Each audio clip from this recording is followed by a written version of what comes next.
Discovery of India పుస్తకం అలాగే భారతే ఖోజ్ ధారావాహిక ద్వారా మన చరిత్రను అర్థం చేసుకుంటున్న వారందరికీ స్వాగతం.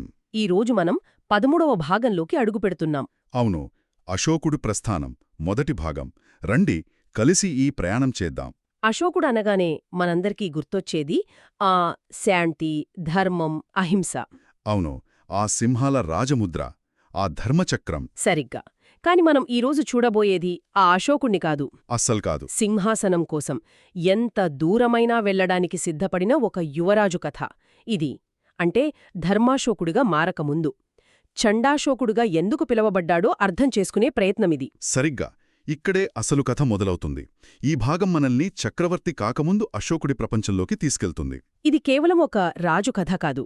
అధికారం కోసం జరిగిన సంఘర్షణ, ఆ రాజకీయ చతురత, ఒక సామ్రాజ్యాన్ని ఏలబోయే వ్యక్తి లక్షణాలు ఎలా ఉంటాయో మనమిక్కడ చూడొచ్చు. కథ ఎక్కడ మొదలవుతుంది? తక్షశిలలో. అవును, తక్షశిలలో ఒక పెద్ద తిరుగుబాటుతో మొదలవుతుంది. యువరాజు సుషీముడు అంటే అశోకుడి అన్న. అతన్ని ఆ తిరుగుబాటును అణచడానికి పంపిస్తారు. కాని అతను దారుణంగా విఫలమవుతాడు. విఫలమవ్వడమే కాదు, పరిస్థితిని ఇంకా తీవ్రతరం చేస్తాడు. అతను సైనిక బలంతో సమస్యను పరిష్కరించాలని చూస్తాడు. కాని ప్రజల ఆగ్రహాన్ని మరింత పెంచుతాడు.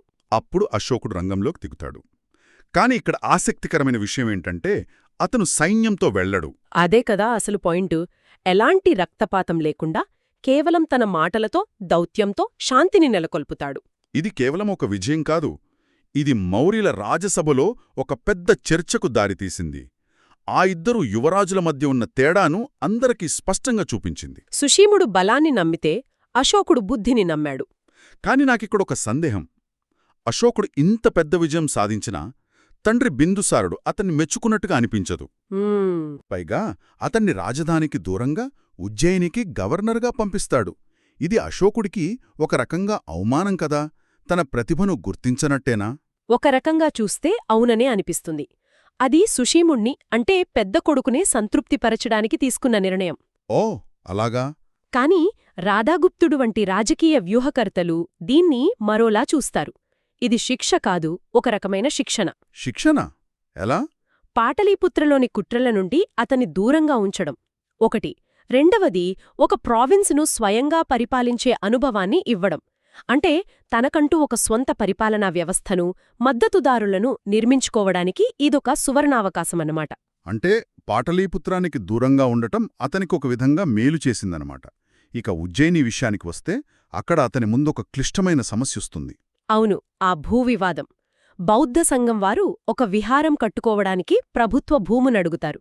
కాని బ్రాహ్మణులు అడ్డు చెప్తారు. ఆ భూమి తమదేనని, దాన్ని చంద్రగుప్త మహారాజే తమకు దానం చేశారని వాదిస్తారు. ఇది చాలా సున్నితమైన విషయం. మీరు చెప్పినదానికి ఒకటి జోడించాలి.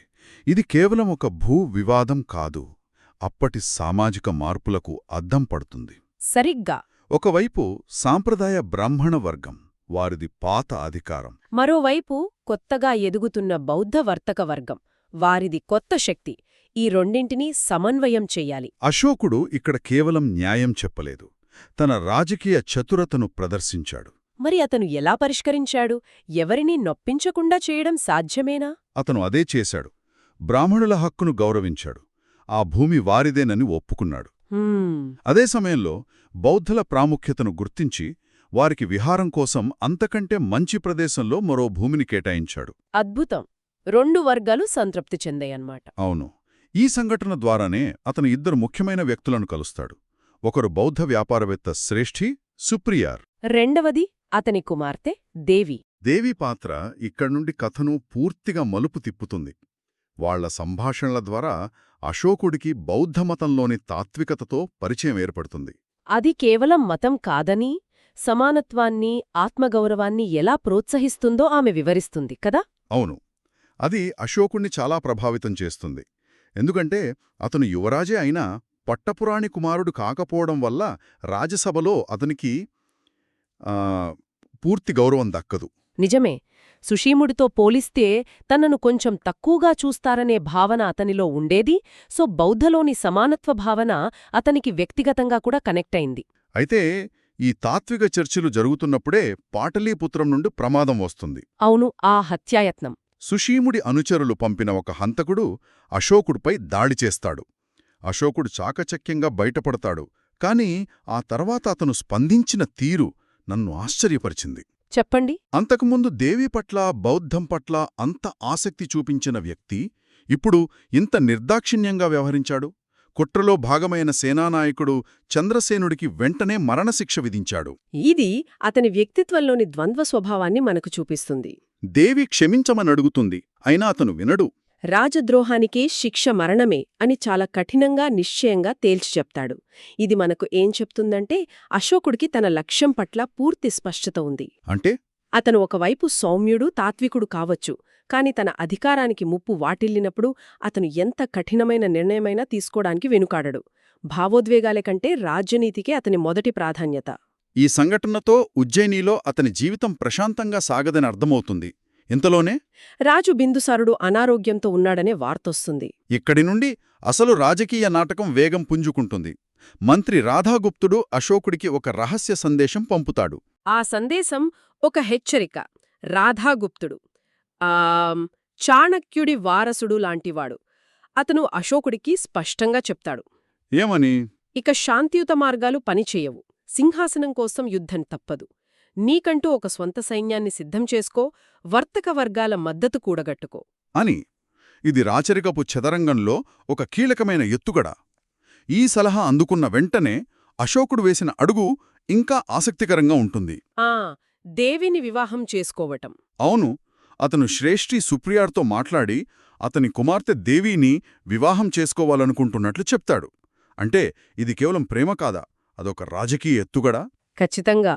ఇది వ్యక్తిగత నిర్ణయం, రాజకీయ వ్యూహం రెండింటినీ కలిపిన ఒక తెలివైన చర్య. అంటే ప్రేమను కూడా రాజకీయానికి వాడుకున్నాడా? వాడుకున్నాడు అనడం కంటే తన రాజకీయ లక్ష్యాలకు అనుగుణంగా మార్చుకున్నాడు అనొచ్చు. ఆ వివాహం ద్వారా మౌర్య సామ్రాజ్యంలోని అత్యంత శక్తివంతమైన వ్యాపార వర్గాల పూర్తి మద్దతును పొందగలుగుతాడు. రాబోయే అంతర్యుద్ధానికి ఇది చాలా అవసరం. వెళ్లే ముందు దేవిని కలుస్తాడు. ఆ సంభాషణ అది అశోకుడి అసలు స్వరూపాన్ని చూపిస్తుంది. నిజంగా ఒళ్ళు జలధరిస్తుందది వింటుంటే. దేవి అంటుంది, నేను పట్టుపురాణిగా మీతో పాటలీపుత్రం రావాలనుకుంటున్నాను అని. చాలా ఆశగా అడుగుతుంది. దానికి అశోకుడు చెప్పిన సమాధానం ఎలాంటి భ్రమంలోనూ లేడతను. అస్సలు లేడు. ఆ గౌరవం వేరేవారికి దక్కవచ్చు. సింహాసనం కోసం నేను నా సొంత సోదరులను కూడా చంపవలసి రావచ్చు అని నిర్మోహమాటంగా చెప్తాడు. ఆ మాటలు వింటే ఆశ్చర్యం వేస్తుంది. ఇంత పెద్ద సామ్రాజ్యాన్ని నడిపించే యోగ్యత, సామర్థ్యం కేవలం నాలో మాత్రమే ఉన్నాయంటాడు. అవును, నా మార్గంలో ఎవరు అడ్డు వచ్చినా వారు నా సోదరులైనా సరే వారిని తొలగించాల్సిందే అంటాడు. ఇక్కడ మనకు కనిపించేది శాంతిని కోరుకునే యువరాజు కాదు, అధికారాన్ని సాధించాలనుకునే యోధుడు. ఆ సంభాషణ మనకు ఏం చెబుతుందంటే, అశోకుడు తన లక్ష్యం పట్ల చాలా స్పష్టతతో ఉన్నాడు. అతను సింహాసనాన్ని ఒక హక్కుగా చూట్లేదు, ఒక బాధ్యతగా, తన యోగ్యతకు తగిన స్థానంగా చూస్తున్నాడు. దానికోసం ఎంతటి మూల్యాన్నైనా చెల్లించడానికి సిద్ధంగా ఉన్నాడు. ఇక అశోకుడు పాటలీపుత్రం చేరుకునేసరికి పరిస్థితి చాలా ఉద్రిక్తంగా ఉంటుంది. అప్పటికే మంత్రి రాధాగుప్తుడు, ఇతర మంత్రులు చక్రం తిప్పుతారు. వారి మద్దతుతో అశోకుడు తనను తాను రాజప్రతినిధిగా ప్రకటించుకుంటాడు. బిందుసారుడు మరణశయ్యపై ఉండగా సుషీముడు సైన్యంతో అక్కడికి చేరుకుంటాడు. ఇక్కడ దివ్యావదాన అనే ఒక బౌద్ధ చారిత్రక గ్రంథం మనకు సహాయపడుతుంది.